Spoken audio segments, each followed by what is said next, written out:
Welcome to matrix TV. వార్తలకు స్వాగతం. ముందుగా వార్తలోని ముఖ్యాంశాలు. ఇందిరమ్మ రాజ్యంలోనే పేదలకు సొంత ఇల్లు అన్న మంత్రి. ఇందిరమ్మ ఇళ్ల పత్రాలు పంపిణీ చేసిన శ్రీధర్ బాబు. పేదల గృహ కళ నెరవేర్చడమే లక్ష్యమన్న మంత్రి. ప్రజా సంక్షేమమే ప్రభుత్వ ధ్యేయమన్న శ్రీధర్ బాబు.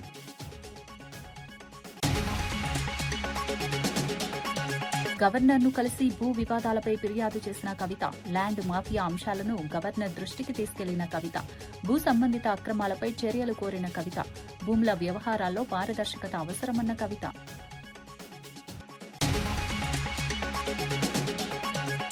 వీవోఏల సమ్మెకు మద్దతు తెలిపిన సబితా ఇంద్రారెడ్డి. వీవోఏల డిమాండ్లు వెంటనే పరిష్కరించాలన్న సబిత. కనీస వేతనం పెంచాలని డిమాండ్ చేసిన సబిత. వీవోఏల సమస్యలు పరిష్కరించకపోతే ఉద్యమాల హెచ్చరిక. శ్రీకాకుళం జిల్లా Palasa railway station south Coast railway జోన్లో అధికారికంగా చేరడంతో పలాసలో సంబరాలు అంబరాన్నంటాయి. కేంద్ర పౌర విమానయాన శాఖ మంత్రి కింజారపు రామ్మోహన్ నాయుడు పలాస రైల్వే స్టేషన్లో కేక్ కట్ చేసి ప్రజలు కార్యకర్తలతో కలిసి ఆనందాన్ని పంచుకున్నారు.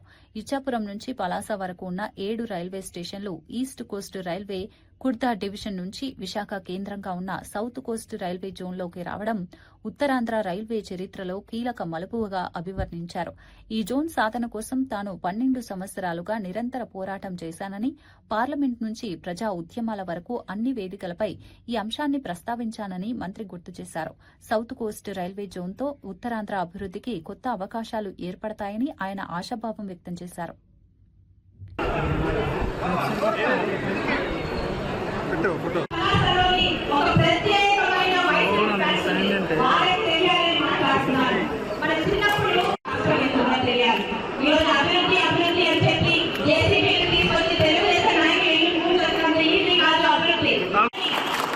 ప్రతి ఒక్క అభివృద్ధిని ఈరోజు శ్రీకాకుళం తీసుకొస్తున్నారు.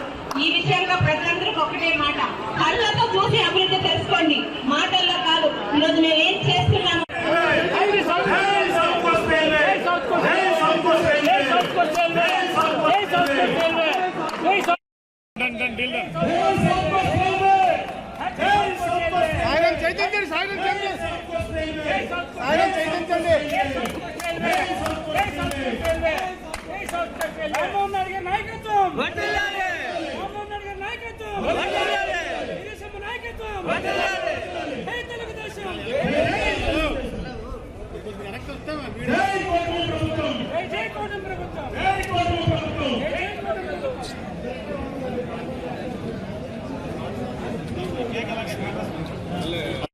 చాలా కష్టం. ఫోటో కొట్టు అమ్మ, ఇంకొకసారి అలా అన్నా, ఇంకోసారి మరి అలాగే తప్పు. ఢిల్లీలో పార్లమెంట్ లో మాట్లాడారు. రైల్వే మంత్రులు ఎంతమంది మారినా అందరి దగ్గరికి వెళ్ళి 10 సార్లు వెళ్ళి ఈ రైల్వే జోన్ తాలూకా సమస్యని వాళ్ళతో చర్చించి ఇది మన ప్రాంతానికి, రాష్ట్రానికి ఎంత ముఖ్యమైనటువంటిదో వాళ్ళందరికీ కూడా తెలియజేశారు. ఆఖరికి ఇంకొక అడుగు పెంచాలి పోరాటం అని చెప్పి ఇచ్చాపురం రైల్వే స్టేషన్ లో రాత్రి పూట ఒక పార్లమెంట్ సభ్యులుగా పడుకొని దీక్ష కూడా చేశారని గుర్తు చేస్తున్నారు. అలాగే శ్రీకాకుళం రైల్వే స్టేషన్ లో కూడా పడుకొని దీక్ష చేశారు. విశాఖపట్నం రైల్వే స్టేషన్ లో కూడా దీక్ష చేసి దేశ స్థాయిలో మన రైల్వే జోన్ తాలూకా సమస్య ప్రతి వ్యక్తికి, ప్రతి పౌరుడికి కూడా తెలియజేయాలని ఆ రోజు అనుకరించినటువంటి పోరాటం చేశాం. పోరాటం చేసిన తర్వాత 12 సంవత్సరాలు సుదీర్ఘమైనటువంటి పోరాటం, సుదీర్ఘమైన చర్చ, ఎన్నో అవకతవకలు, ఎన్నో ఆటుపట్లు, ఇవన్నీ వచ్చిన తర్వాత 3వసారి పార్లమెంట్ సభ్యులుగా మీరందరూ కూడా గెలిపిస్తే చంద్రబాబు నాయుడు గారు, నరేంద్ర మోదీ గారి తాలూకు ఆశీస్సులతో అత్యంత చిన్న వయసులో ఈరోజు కేబినెట్ మినిస్టర్ గా ఉన్నప్పుడు ఇది ఎట్టి పరిస్థితుల్లో మన టైంలోనే దీనికి శాశ్వత పరిష్కారం అందించాలని నేటి రైల్వే మినిస్టర్ గా ఉన్నటువంటి అశ్విని వైష్ణవ్ గారికి తరచూ కూడా వెళ్లి దీని గురించి మళ్ళీ చర్చించి ఈ రోజు ఎవ్వరు కూడా ఊహించినటువంటి విధంగా జూన్ 1వ తేదీన ఆంధ్రప్రదేశ్ రాష్ట్రానికి ఒక ప్రత్యేకమైనటువంటి zone south Coast railway zone Telugu వారందరికీ కూడా నా హృదయపూర్వకమైనటువంటి శుభాకాంక్షలు తెలియజేస్తున్నాను. కేవలం ఆంధ్ర తెలుగు వారికనే కాదు, మన ముఖ్యంగా ఉత్తరాంధ్ర ప్రాంతానికి ఇది మరొక స్వాతంత్ర ఉద్యమంలాగా, ఆత్మ గౌరవం ప్రతీకలాగా ఈ సౌత్ కోస్ట్ రైల్వే జోన్ మారింది. ఆ ఉత్తరాంధ్ర ప్రాంతంలో కూడా ఈ రోజు ఒక ప్రత్యేకమైనటువంటి విజయం మనం సాధించాం. ఎందుకంటే విశాఖపట్నం అప్పుడు గతంలో వాల్టైర్ డివిజన్ ఉండేది. వాల్టైర్ డివిజన్ పూర్తి వరకే ఆగిపోయింది. ఈ పలాస నుంచి ఇచ్చాపురం వరకు కొరతా డివిజన్ లో ఉండేది. ఈ కొరతా డివిజన్ లో ఇక్కడ ఈ ప్రాంతం అంతా ఉండడం వల్ల ఏ పని కోసం మనం చేయించుకోవాలన్నా మళ్ళీ ట్రైన్ కారో తీసుకొని అక్కడ భువనేశ్వర్ వరకు వెళ్ళి అక్కడ అధికారులతో మాట్లాడి ఇక్కడ ఒక చిన్న కుర్చీ వేయాలన్నా, ఒక ట్రైన్ కావాలన్నా, ఒక బిల్డింగ్ కట్టాలన్నా అధికారం అంతా కూడా భువనేశ్వర్లోనే ఉండిపోయింది. ఆ సమస్య ఎలా ఉండిందో నాకు కూడా తెలుసు. ఎందుకంటే పూణే నుంచి అక్కడ దూసి వరకు మన కాన్స్టిట్యున్సీలో ఉన్న స్టేషన్ల అభివృద్ధి కోసం దర్జాగా విశాఖపట్నం వెళ్ళి అక్కడ డిఆర్ఎం దగ్గర నుండి పనులన్నీ కూడా చేయించుకునే వాళ్ళం. కానీ ఈ ప్రాంతంలో ఉన్న 7 స్టేషన్ల కోసం మళ్ళీ భువనేశ్వర్ దాకా వెళ్ళి ఆ భువనేశ్వర్ దగ్గరికి వెళ్ళినప్పుడు అనేక రకాలైనటువంటి ప్రాధాన్యతలు వాళ్ళకు ఉంటే బలంగా మన సమస్యలు చెప్పడానికి కొన్ని సందర్భాల్లో ఇబ్బందులు కూడా వచ్చాయి. ఈ ఇబ్బందులు శాశ్వతంగా దీన్ని పరిష్కరించాలని చెప్పి నేను ఎప్పుడైతే రైల్వే జోన్ గురించి 2014 నుంచి ప్రస్తావించానో ఆనాటి నుంచి రైల్వే జోన్ తో పాటు 7 స్టేషన్ల గురించి కూడా ప్రస్తావించేవాడిని. ఇచ్చాపురం నుంచి మనం పలాస వరకు ఉన్నటువంటి స్టేషన్లు అన్ని స్టేషన్లు కూడా ఇటు పక్కన ఉన్నటువంటి జోన్ లోనే కలపాలి, కొరతా రోడ్డు నుంచి పక్కకు తీసుకొని రావాలని అడిగితే ఈ రోజు రైల్వే మినిస్టర్ గారు నన్ను గౌరవించి, మన ప్రాంతాన్ని గౌరవించి, ఇక్కడ ఉన్నటువంటి సమస్యను గౌరవించి ఈ 7 స్టేషన్లకి ప్రత్యేకంగా ఒక ఆర్డర్ తీసుకొని వచ్చి ఇచ్చాపురం టు పలాస విశాఖపట్నం డివిజన్ లో మన సౌత్ కోస్ట్ లో కలపడం అనేది మనం చరిత్ర ఉన్నంత వరకు కూడా గుర్తుపెట్టుకోవాల్సినటువంటి విషయాన్ని తెలియజేస్తున్నాం. అందుకనే ఈ కార్యక్రమం చేసినందుకు ప్రత్యేక ధన్యవాదాలు రైల్వే మినిస్టర్ గారు అశ్విని వైష్ణవ్ గారికి మన ప్రాంత వాసులు అందరి తరఫున కూడా ఈ సభాముఖంగా తెలియజేసుకుంటున్నాను. ఆయన పట్టకపోతే ఈ యొక్క 7 స్టేషన్లు రావడం కాదు, అసలు జోన్ రావడం కూడా ఒక సందర్భంలో అసాధ్యమైనటువంటి పని. 18వ జోను భారతదేశంలో 18వ జోన్ ఈ సౌత్ కోస్ట్ రైల్వే జోన్. ఇది ఆపరేషన్స్ లోకి రావాలంటే 1,00,000 ప్రశ్నలు ఏ రైల్వే డిపార్ట్మెంట్ ముందు ఎక్కడ వరకు బౌండరీ గీయాలి, ఎలా దీన్ని విభజన చేయాలి, అడ్మినిస్ట్రేటివ్ గా అధికారులు ఎక్కడ పెట్టాలి, ఏ రకంగా సేఫ్టీ పరంగా మన ఆలోచనలు చర్యలు తీసుకోవాలి, ఇలా రకరకాల కాంగ్రెస్ పార్టీ అధికార ప్రతినిధుల ఎంపికలో కొత్త విధానాన్ని అమలు చేస్తున్నట్లు టీపీసీసీ అధ్యక్షుడు మహేష్ కుమార్ గౌడ్ తెలిపారు. రాహుల్ గాంధీ ఆధ్వర్యంలో జాతీయ టాలెంట్ హంట్ కార్యక్రమాన్ని ప్రారంభిస్తున్నట్లు వెల్లడించారు. జాతీయ రాష్ట రాజకీయాలపై అవగాహన కలిగిన యువతను గుర్తించి వారికి రాజకీయ అవకాశాలు కల్పించడం ఒక ఈ కార్యక్రమ లక్ష్యమన్నారు. లౌకికవాద విలువలు, సమాజ సేవ పట్ల నిబద్దత కలిగిన ప్రతిభావంతులను ప్రోత్సహించనున్నట్లు చెప్పారు. పార్టీలకు అతీతంగా యువతకు రాజకీయాల్లో ప్రవేశించే అవకాశం కల్పిస్తామని తెలిపారు. దేశ నిర్మాణంలో యువత భాగస్వామ్యాన్ని పెంచడమే ప్రధాన ఉద్దేశమన్నారు. కాంగ్రెస్ పార్టీకి కొత్త ఆలోచనలు, కొత్త నాయకత్వాన్ని తీసుకురావడానికి ఈ కార్యక్రమం దోహదపడుతుందని అభిప్రాయపడ్డారు. రాజకీయాల్లో ప్రతిభకు ప్రాధాన్యమిచ్చే దిశగా ఇది కీలక అడుగుగా భావిస్తున్నారు. జాతీయ దృక్పథమైన పరిపూర్ణంగా అవగాహన ఉండి రాష్ట్రంలో ఉన్నటువంటి రాజకీయ స్థితిగతుల మీద రాజకీయంగా అవగాహన ఉండి రాష్ట్రం గురించి భౌగోళికంగా రాష్ట్రంలో ఉన్నటువంటి వివిధ కోణాల మీద అవగాహన వ్యక్తుల్ని కూడా ఈ టాలెంట్ హంట్ లో వెలికి తీస్తారు. రాహుల్ గాంధీ ఆశయం ఏంటంటే కేవలం కాంగ్రెస్ నాయకులకే అధికార ప్రతినిధులు ఇవ్వడం ద్వారా ఆ పర్పస్ పూర్తి కావట్లేదు. కాబట్టి న్యూట్రల్ గా ఉండేటటువంటి లౌకిక వాదం గురించి అవగాహన ఉన్నటువంటి యువకుల్ని, మేధావుల్ని సెలెక్ట్ చేయాలి అంటే ఒక ఆలోచనతోనే ఈ కొత్త ఒరవడికి వారు శ్రీకారం చుట్టారు. దీనిలో బాగా మాట్లాడగలిగి ఉండి రాష్ట్రం మీద, దేశం మీద, రాష్ట్ర దేశాల రాజకీయాల మీద అవగాహన ఉంటే వారిని అధికార ప్రతినిధులుగా ఈ టాలెంట్ హంట్ ద్వారా ఎంపిక చేసే అవకాశం ఉంది. మాట్లాడని వారు, ఈ దేశ రాష్ట్ర చరిత్ర గురించి తెలిసిన వారు, స్వాతంత్రానంతరం ఈ రాష్ట్రంలో, దేశంలో జరిగినటువంటి పరిణామాల గురించి అవగాహన ఉన్నవాళ్ళు, పార్టీలకు అతీతంగా వారు న్యూట్రల్ ఒపీనియన్ కలిగి ఉన్న వారిని కూడా రీసెర్చర్ గా ఎంపిక చేయడం జరుగుతుంది. అదే మాదిరిగా రాజకీయాల మీద ఆసక్తి కలిగి ఉండి కొత్తగా రాజకీయాలకు వచ్చి సమాజానికి సేవ చేయాలని ఒక దృక్పథం వ్యక్తులు ఈ రంగం మీద, పత్రికా రంగం మీద, పాత్రికేయ రంగం మీద, అధికార ప్రతినిధుల మీద అవగాహన వ్యక్తుల్ని ఈ ప్రక్రియ అంతా కోఆర్డినేట్ చేయడానికి కొంతమంది కోఆర్డినేటర్స్ కూడా నియామకం చేయడం జరుగుతుంది. దేశం రాజకీయాల్లో చాలా మార్పులు వచ్చాయి. ఒకప్పుడు పత్రికలే సమాచార సాధన నుంచి ఇవాళ టీవీలు వచ్చాయి, ఛానల్స్ వచ్చాయి. అన్నిటికి మించి అధునాతన ప్రపంచంలో సోషల్ మీడియా అతిపెద్ద ప్రభావం చూపే ఒక చాప్టర్గా అవతరిస్తున్నటువంటి సందర్భంలో యువతరానికి అపారమైన అవకాశాలు దీని ద్వారా వచ్చేటటువంటి అవకాశం ఉంది. సంకుచిత ఆలోచనల నుంచి బ్రాడర్గా ఆలోచించేటటువంటి సమాజం రావాలి.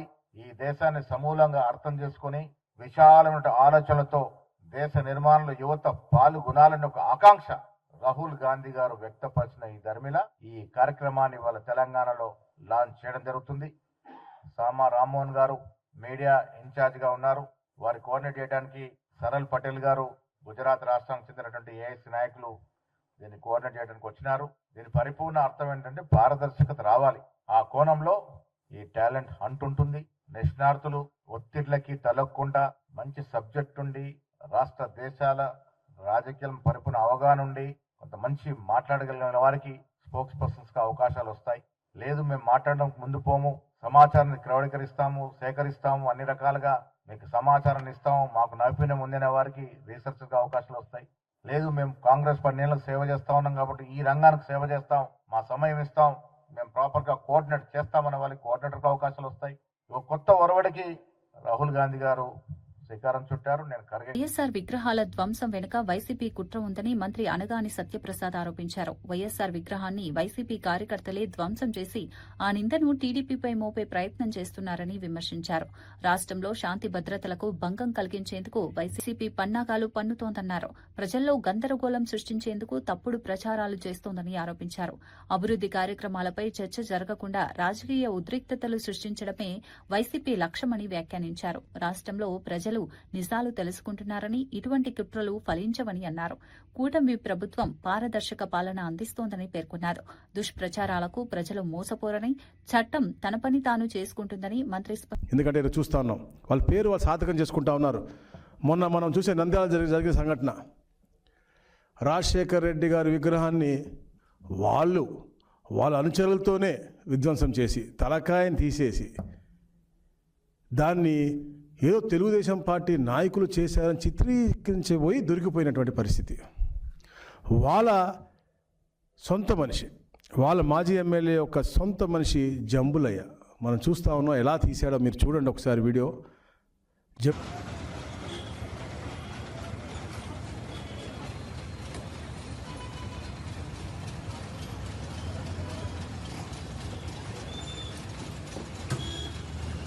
లో కూడా ప్రతి దాంట్లో కూడా పాలు పంచుకున్నాడు.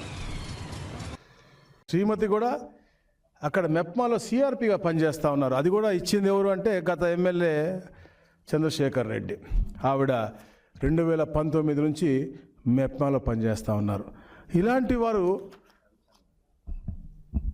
రవిచంద్ర కిషోర్ రెడ్డి, ఇలాంటి వారు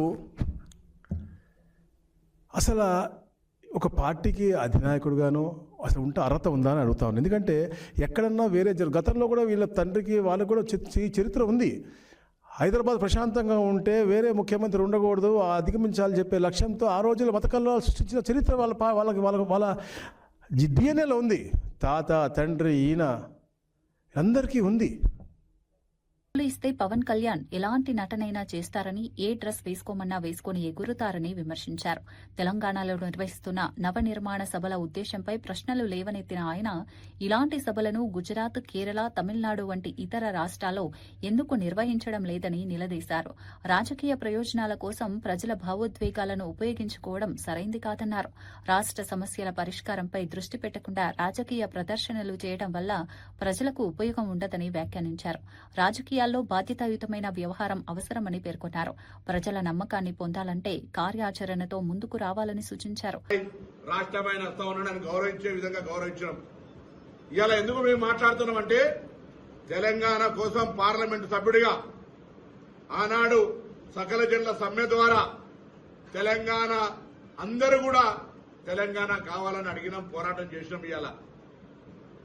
ఇవాళ తెలంగాణ పోరాట యోధులుగా అమరవీరులు కావచ్చు, లేదా పూర్తి స్థాయిగా ఇబ్బంది పడ్డటువంటి వాళ్ళు, కేసులు ఇతరత్ర ఉన్నటువంటి వాళ్ళను గుర్తించి గౌరవించాలి, గుర్తించాలని ఒకవైపు తెలంగాణ ఉద్యమకారులను గుర్తింపు గౌరవాన్ని ఇచ్చే కమిటీ ఏర్పాటు చేసుకొని ఇక్కడ మనం ఆ కార్యక్రమం చేస్తూ ఉంటుంటే, తెలంగాణ ఎట్లా పడితే అట్లా తిట్టిన ఆయనే, తెలంగాణ ప్రజల ఆత్మగౌరవానికి విఘాతం కలిగించిన ఆయనే, తెలంగాణ ఆవిర్భావ దినోత్సవంలో రైట్, ఇది ఒక ప్రజల ఆకాంక్ష. తెలంగాణ రాష్ట్ర అభివృద్ధికి మేము కూడా సహకరిస్తాడు పర్లే. కానీ మరి ఈ నవనిర్మాణ సభను పెడతాడు, పోయి గుజరాత్లో పెడతలేవు, పక్కన కేరళలో పెడతలేవు, పక్క తమిళనాడు పెడతలేవు. ఓన్లీ తెలంగాణకు వచ్చి ఆయనే పైసలు ఇస్తే ఏ నటనంటే ఆ నటన ఏమంటాడు, ఏ డ్రెస్ వేసుకోమంటే ఆ డ్రెస్ వేసుకొని ఎగురుతాడు. ఇక్కడికి వచ్చి భారతీయ జనతా పార్టీ డైరెక్షన్ ఇలా ఈ డ్రెస్ వేసుకొని ఎగురుతుండు. తెలంగాణ వైషమ్యాలు సృష్టించాలి, రాజకీయమైనటువంటి విమర్శపూరితంగా మాట్లాడాలి. రైట్, నువ్వేమైనా పెట్టుకోవా, ఇది డెమోక్రటిక్ కంట్రీ. కానీ నా గుండెల మీద దాన్ని, నా తెలంగాణ ప్రజల ఆత్మ గౌరవాన్ని గాయం కలిగించేటువంటి కోనసీమ కొబ్బరి చెట్లు తెలంగాణ వాళ్ళ కళ్ళతోటి మాడిపోయినాయి అంటే, లేదా తెలంగాణ ఏర్పడితే 11 రోజులు అన్నం తినలేదు బాధపడ్డా అన్నటువంటి వాడు ఇక్కడికి వస్తే మాట్లాడే ముందు దానికి జవాబు చెప్పాల్సిందిగా నేను డిమాండ్ చేస్తాను. ఆర్మూర్లో జరిగిన భారీ చోరీ కేసును పోలీసులు ఛేదించారు. మొత్తం 41 లక్షలకు పైగా విలువైన బంగారం, వెండి నగదు చోరీ కేసులో 3 నిందితులను అరెస్ట్ చేశారు. బ్రాహ్మణపల్లి క్రాస్ రోడ్డు వద్ద అనుమానాస్పదంగా తిరుగుతున్న వారిని అదుపులోకి తీసుకుని విచారించగా అసలు విషయం వెలుగులోకి వచ్చింది. నిందితులు కుటుంబ సభ్యులు ఇంట్లో లేని సమయంలో చోరీకి పాల్పడినట్లు పోలీసులు తెలిపారు. వారి వద్ద నుంచి 580 గ్రాముల బంగారం, వెండి వస్తువులు, 19.33 లక్షల నగదు, సెల్ ఫోన్లు స్వాధీనం చేసుకున్నారు. మొత్తం స్వాధీనం చేసుకున్న ఆస్తుల విలువ 31.48 లక్షలు అని వెల్లడించారు. కేసులో మరో నిందితుడు పరారీలో ఉన్నాడని, అతని కోసం గాలింపు కొనసాగుతుందని పోలీసులు తెలిపారు. నిందితులను కోర్టులో హాజరుపరిచి రిమాండ్కు తరలించారు.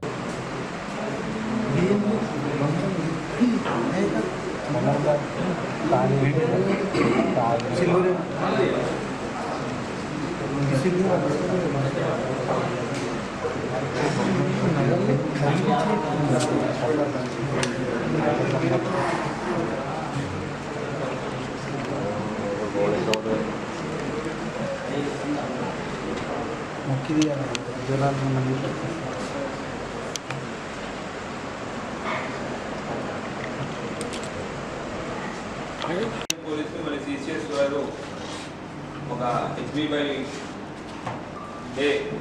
ఇంట్లో చొరబడి దొంగతనం జరిగిన కేసులో పెద్ద మొత్తంలో మరి మన రీసెంట్గా ఆర్మూర్లో ఒక హెచ్బీ అయింది, ఫండ్రేజింగ్ అయింది. దాంట్లో పోయిన డబ్బుల్ని మొత్తం రికవర్ చేయడం జరిగింది. విషయానికి వస్తే ఇవాళ బ్రాహ్మణపల్లి క్రాస్ రోడ్ దగ్గర 9ంటికి అందాజగా అనుమానాస్పదంగా వ్యక్తులు తిరుగుతామంటే చెకింగ్లో పట్టుకోవడం జరిగింది. దాంట్లో వాళ్ళు అడిగి వాళ్ళు క్వశ్చన్ చేస్తే వాళ్ళ దగ్గర అన్ఎక్స్పెక్టెడ్ అమౌంట్ ఆఫ్ క్యాష్ ఇట్లాగా 19 లక్షల దాకా క్యాషు, తర్వాత 580 గ్రాముల గోల్డ్, తర్వాత 10 గ్రాముల చైను, సిల్వర్ బిల్లలు ఇవన్నీ ఉండేసరికి వాళ్ళని ప్రశ్నించడం జరిగింది. అప్పుడు వాళ్ళు కన్ఫ్యూజ్ చేసింది ఏంటంటే, తన అక్యూజ్డ్ A1 విజయ్ అగర్వాల్ అనే అక్యూజ్డ్, తన మీద ప్రీవియస్ రౌడీ షీట్ కూడా ఉంది.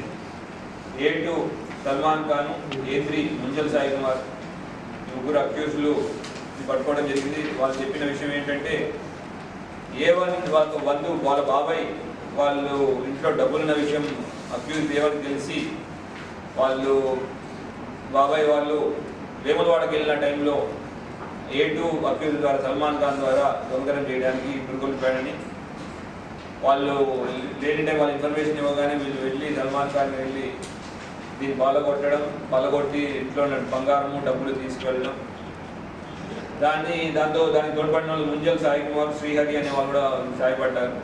దీంట్లో సాయి కుమార్ కూడా కస్టడీలో తీసుకునే అతను కూడా ఉన్నాడు. శ్రీహరి అనేది అబ్స్కాండింగ్లో ఉన్నాడు, అతను కూడా తొందరలో పట్టుకుంటాం. అయితే పోయిన క్యాష్లో 1 లక్ష రూపాయలు సల్మాన్ ఖాన్ తన ఖర్చు చేసుకున్నాడని, తర్వాత సాయి కుమార్ ఒక 83,000 తన అవసరాల కోసం వాడుకున్నాడు. ఇంకా 8 లక్షలు శ్రీహరి దగ్గర ఉంది. అయితే విజయ్ అగర్వాల్ మీద పాత కేసులు ఉండడం వల్ల ఆల్రెడీ రౌడీ షీట్ కూడా ఓపెన్ చేయడం జరిగింది. ఇంత హ్యూజ్ అమౌంట్లో క్యాష్ పోవడం, తర్వాత ఇన్ఫర్మేషన్ అంతా ఆర్మూర్ పోలీసులు, తర్వాత సిసిఎస్ సెంట్రల్ క్రైమ్ స్టేషన్ పోలీసులు అందరూ దీని గురించి ఎఫర్ట్ చేసి వాళ్ళ మీద ఇన్ఫర్మేషన్ డెవలప్ చేసి వాళ్ళు పట్టుకున్నారు. ఎంత మొత్తం ఆపరేషన్ లీడ్ చేసిన వెంకటేశ్వర రెడ్డి ఏసీపీ ఆర్మూర్ గారిని, తర్వాత అక్కడ ఫీల్డ్లో ఉండి మొత్తం చూసుకున్న ఇన్స్పెక్టర్లు ఆర్మూర్ సత్యనారాయణ, అట్లాంటి సిసిఎస్ ఇన్స్పెక్టర్ సాయినాథ్, తర్వాత మన ఎస్ఐలు రజనీకాంత్, తర్వాత team Amarender, head constable Kiran Kumar PC, Satish PC, Ashok PC, Anvesh PC, వీళ్ళందరికీ కూడా డిపార్ట్మెంట్ నుంచి అభినందనలు తెలుపుతున్నాం. అట్లానే మీడియా మిత్రుల ద్వారా ప్రజలందరికీ ఒక విజ్ఞప్తి, మీ యొక్క డబ్బులు మీరు ఒకవేళ బయటికి వెళ్తున్నట్టయితే మీ యొక్క డబ్బుల విషయాలు కానివ్వండి, ఆభరణ విషయాలు కానివ్వండి, మీతో ఎవరికి చెప్పకండి. రెండోది, అసలు బయటికి వెళ్ళేటప్పుడు వీటిని అన్నింటినీ బ్యాంక్ లాకర్లో కానివ్వండి లేదా సేఫ్ ఖర్చులో పెట్టడం చాలా మంచిది. ఈ కేసులో చూసినట్టు తెలిసిన బంధువు లేదు ఇంట్లో అఫెన్స్కి ఊరికొల్పారు, డైరెక్ట్గా అతను కాకపోయినా వేరే వాళ్ళ ద్వారా చేసే ఛాన్సెస్ ఎప్పుడైనా ఆస్కారం ఉంటుంది. దాన్ని మనం ఎప్పుడూ దృష్టిలో పెట్టుకుని మనం దానికి తగ్గ జాగ్రత్తలు తీసుకోవాల్సిందిగా విజ్ఞప్తి. Thank you. తెలంగాణలో గ్రామీణ పేదరిక నిర్మూలన సంస్థ పరిధిలో పనిచేస్తున్న వీఓఏల సమ్మెకు మాజీ మంత్రి సబితా ఇంద్రారెడ్డి మద్దతు తెలిపారు. మహేశ్వరం మండల కేంద్రంలో కొనసాగుతున్న దీక్షలో పాల్గొన్న ఆమె వీఓఏల న్యాయమైన డిమాండ్లను ప్రభుత్వం వెంటనే పరిష్కరించాలని డిమాండ్ చేశారు. బీఆర్ఎస్ హయాంలో వారి గౌరవ వేతనాన్ని పెంచిన విషయాన్ని గుర్తు చేశారు. ప్రస్తుతం వీఓఏలను సర్ప్ ఉద్యోగులుగా గుర్తించాలని, హెచ్ఆర్ పాలసీ అమలు చేయాలని, కనీస వేతనాన్ని 20,000కు పెంచాలని కోరారు. గ్రామాల్లో స్వయం సహాయక సంఘాల బలోపేతానికి వీఓఏలు కీలక పాత్ర పోషిస్తున్నారని పేర్కొన్నారు. కాంగ్రెస్ ప్రభుత్వం మహిళా సంఘాలను, గ్రామ దీపికలను మోసం చేసిందని ఆరోపించారు. వారి సమస్యలను పరిష్కరించకపోతే ఉద్యమాలు మరింత ఉధృతమవుతాయని హెచ్చరించారు. దాదాపుగా రాష్ట్రంలో 18,000 మంది ఈరోజు వీఓఏలు ధర్నా కూర్చొని 15 రోజుల నుండి కూర్చుంటున్నా. 15 రోజుల నుండి కూడా ప్రభుత్వానికి కనిపించకుండా మరి ఇంటెలిజెన్స్ రిపోర్ట్ ఏం తెచ్చుకుంటున్నారో, అధికారుల రిపోర్ట్ ఏం తీసుకుంటున్నారో అర్థం కాని పరిస్థితి. 15 రోజుల నుండి ఆడబిడ్డలు 18,000 మంది ఆడబిడ్డలు రోడ్డు మీద కూర్చున్నారంటే ఖచ్చితంగా ఈ ప్రభుత్వం ఇమీడియట్ వాళ్ళే ధర్నా చేసి వాళ్ళు వదిలేస్తారనే లెవెల్లో ప్రవర్తిస్తున్నట్టుంది. ఎట్టి పరిస్థితులలో ఈ ప్రభుత్వానికి ఎన్నో హామీలు ఇచ్చున్నారు. ఆ హామీలని నెరవేర్చమని మీరిచ్చిన హామీని మాత్రమే వాళ్ళు అడుగుతున్నారు. ప్రభుత్వంలో ఉన్న పెద్దలందరూ కూడా ఆలోచించాలి. రేపే ముఖ్యమంత్రి గారు ఫ్యూచర్ సిటీకి వస్తారు. అందుకూరు మహేశ్వరంలో ఈరోజు రోడ్డు పైన కూర్చొని ధర్నా చేస్తా ఉన్నారు వీఓఏలు. వాళ్ళందరినీ కూడా వాళ్ళ సమస్యలను, వాళ్ళ డిమాండ్స్ ని ఇమీడియట్ గా ఆమోదించాలని ప్రభుత్వాన్ని కోరుతూ ఉన్నాం. ముఖ్యంగా రాష్ట్ర వ్యాప్తంగా ఉన్న మహిళా సోదరులందరూ స్టేజ్ ఎక్కి మైక్ పట్టుకుంటే వాళ్ళు 1,000,000 మంది ఆడబిడ్డల్ని కోటీశ్వరులను చేస్తా అంటున్నారు.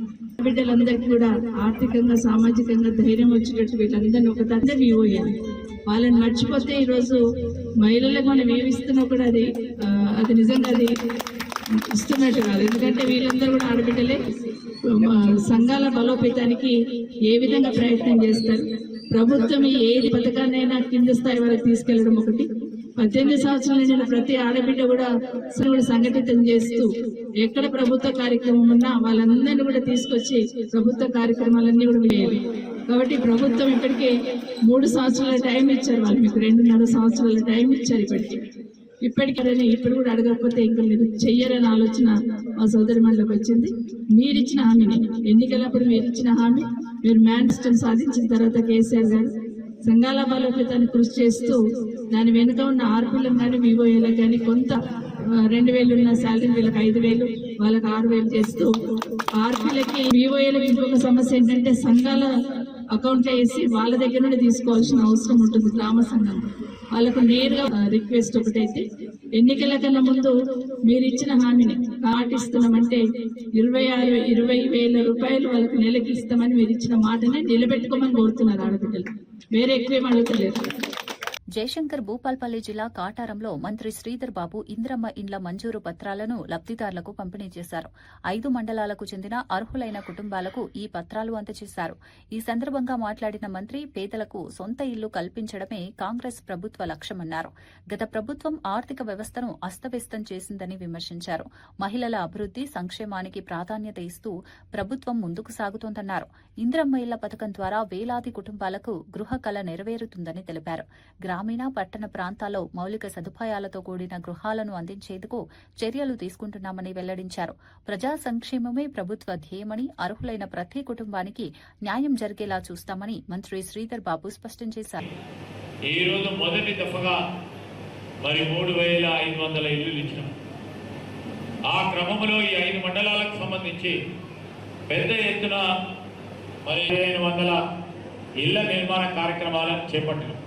ఇంకా చాలా మందికి ఇచ్చేది. ఈ సంవత్సరం అంటే ఇదే రోజు ఆసిఫాబాద్లో ముఖ్యమంత్రి గారి చేతుల మీదుగా 2వ దశ ఇంద్రమ్మ ఇళ్ల కార్యక్రమానికి శ్రీకారం చుట్టబోతా ఉన్నాం ఈరోజు సాయంత్రం. ఆ క్రమంలో మరొక 1000-1500 ఇల్లులు ఈ సంవత్సరం ఇచ్చే కార్యక్రమం ప్రభుత్వం నిర్ణయం చేసింది. నేను మీ అందరినీ కోరుతా ఉన్నా, ఈరోజు ఇళ్లకు సంబంధించి ఇంద్రమ్మ కమిటీకి సంబంధించి లేకుంటే అక్కడున్న మా నాయకుడికి సంబంధించి నేను ప్రతి మీటింగ్లో చెప్పిన 5 లక్షల రూపాయలు ఈరోజు రాష్ట్ర ప్రభుత్వం మీకు అందరికీ ఇళ్ల నిర్మాణ కార్యక్రమం చేపట్టాలని, 2 బెడ్రూమ్ల ఇళ్ల నిర్మాణ కార్యక్రమం చేపట్టాలని ఇస్తాం. ఈరోజు నేను పీడీ గారికి కూడా అదేవిధంగా వారి అధికారులకు రేపు ఫౌండేషన్ వేసినప్పుడు, బేస్మెంట్ అయినప్పుడు, లెంటల్ లెవెల్ వచ్చినప్పుడు, స్లాబ్ పరంగా వచ్చినప్పుడు 1 రూపాయి కూడా మా లబ్ధిదారుల నుంచి వారి పరంగా ఎక్కడ కూడా ఇబ్బంది రాకుండా చూసే కార్యక్రమం జిల్లా కలెక్టర్ గారు చేయాలని మేము ఆదేశిస్తా ఉన్నాం. రేపటి మీకు రేపు బిల్లు ఇప్పిస్తాం, బిల్లు ఇప్పిస్తామంటే ఎవరు డబ్బులు ఖర్చు పెట్టద్దమ్మా, నేరుగా మీ బ్యాంక్ అకౌంట్లకు వస్తాయి. రేపు పొద్దుగాల ఎవరైనా వచ్చి శ్రీధర్ బాబు గారు పోతున్నా రూపాయి అని అడిగితే వెంటనే పోలీస్ స్టేషన్ కంప్లైంట్ ఇవ్వండి, ఎస్పీ గారు వస్తారు మీ దగ్గరికి. ఈరోజు నేను చెప్తా ఉన్నా, ప్రభుత్వ పరంగా ఈరోజు 5 లక్షల రూపాయల ఇళ్ల నిర్మాణ కార్యక్రమ భాగంలో నేరుగా ఎవరికి కూడా రూపాయి ఖర్చు లేకుండా ఇళ్ల నిర్మాణ కార్యక్రమం చేపట్టాలనే ఉద్దేశంతో అందరికీ ఇల్లు ఇస్తా ఉన్నాం. ఎవరైనా మధ్య ధరాలు వచ్చి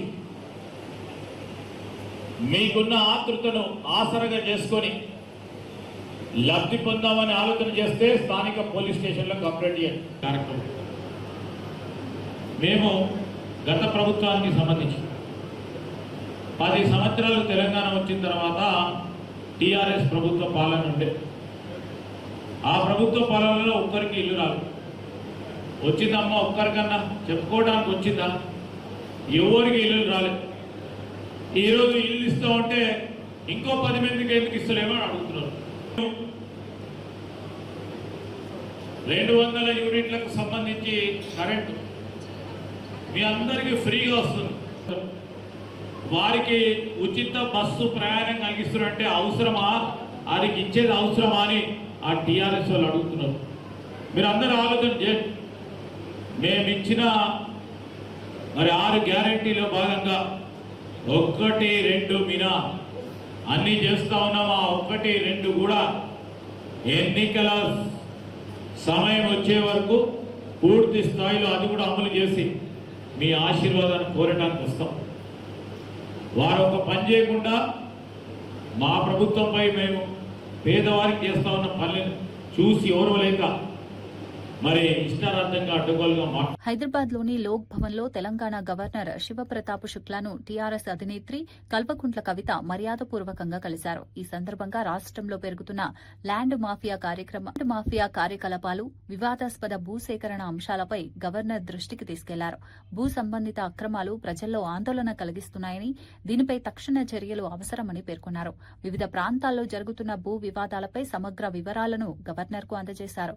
ప్రజల హక్కులను పరిరక్షించే దిశగా ప్రభుత్వం చర్యలు తీసుకోవాలని కోరారు. గవర్నర్తో జరిగిన భేటీ సానుకూల వాతావరణంలో సాగిందని సమాచారం. భూముల అంశంలో పారదర్శకత అవసరమని కవిత అభిప్రాయపడ్డారు. ఈ భేటీ తెలంగాణ రాజకీయాల్లో చర్చనీయాంశంగా మారింది. మా కథలు మేము పడతాం. రాష్ట్రం విడిపోయింది, ప్రజలు విడిపోలే. మీరు ప్రజల మధ్యలో చిచ్చు పెట్టకండి. చిచ్చు పెడితే మాట్లాడేటోళ్ళు లేరు, ఊరుకుంటోళ్ళు లేరు అనుకుంటారేమో. ఇగో ఈ జెండా రాకముందు లెక్క వేరే, ఇప్పుడు లెక్క వేరే. టీఆర్ఎస్ 2.0 ఇక్కడ, టీఆర్ఎస్ 2.0 ఇక్కడ పెట్టుకుంటే మాత్రం మంచిగా ఉండదు. ఇది వరకు ఒకసారి పెట్టుకున్నారు, రాష్ట్రం వచ్చింది, ఈసారి మూతి పనులు రాలిపడతాయి. కాబట్టి మీరు మా ప్రజల్ని తక్కువ చేసి మాట్లాడడం, మా మేధావుల మీద చేయాలనుకోవడం, లేనిపోని సాంస్కృతిక పెత్తనం మా మీద రుద్దాలనుకోవడం, మీకు అక్కడ రాజధాని కట్టుకోవడం చేతగాక మీ పొలిటికల్ పంచాయతీలను తీసుకొచ్చి మా మీద రుద్దడం. ముందు మీ రాజధాని కట్టుకోండి. మా జిహెచ్ఎంసీ ఎన్నికలలో పోటీ చేసే విషయం మీరు మళ్ళీ ఆలోచించారు. మా జిహెచ్ఎంసీలో ఇక్కడ సెటిల్ అయ్యి ఇక్కడ ఉన్నటువంటి ఆంధ్ర బిడ్డలు మా వాళ్ళు. గత 12 ఏళ్ళుగా వాళ్ళని మేము కడుపులో పెట్టుకొని కాపాడుకున్నాం. ఇంకా ఎన్ని ఏళ్ళైనా అట్లనే కాపాడుకుంటాం. తెలంగాణ వాళ్ళం ఎవరిని ఇబ్బంది పెట్టేటోళ్ళం కాదు. చుట్టపు చూపుగా వచ్చినా ఇంటికి వచ్చినా వాళ్ళు మన దగ్గరే ఉన్నారు, మన దగ్గరే సెటిల్ అయిన వాళ్ళతో ఇబ్బంది లేదు. రాజకీయంగా పెత్తనం చేస్తాం, సెక్రటేరియట్లో ఏలు పెడతాం, మీ విధానాలలో ఏలు పెడతాం, మీ నీళ్లు దోసుకుంటాం అంటే మాత్రం ఊరుకునేది ఉండదు. ఖచ్చితంగా చెప్తా ఉన్నాం. ఇందిరమ్మ రాజ్యంలోనే పేదలకు సొంత ఇల్లు అన్న మంత్రి ఇందిరమ్మ ఇళ్ల పత్రాలు పంపిణీ చేసిన శ్రీధర్ బాబు. పేదల గృహ కళ నెరవేర్చడమే లక్ష్యమన్న మంత్రి. ప్రజా సంక్షేమమే ప్రభుత్వ ధ్యేయమన్న శ్రీధర్ బాబు.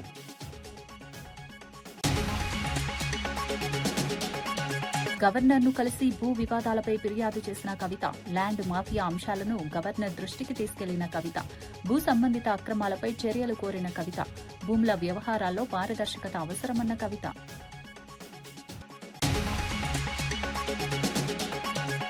వీవోఏల సమ్మెకు మద్దతు తెలిపిన సబితా ఇంద్రారెడ్డి. వీవోఏల డిమాండ్లు వెంటనే పరిష్కరించాలన్న సబిత. కనీస వేతనం పెంచాలని డిమాండ్ చేసిన సబిత. వీవోఏల సమస్యలు పరిష్కరించకపోతే ఉద్యమాల హెచ్చరిక.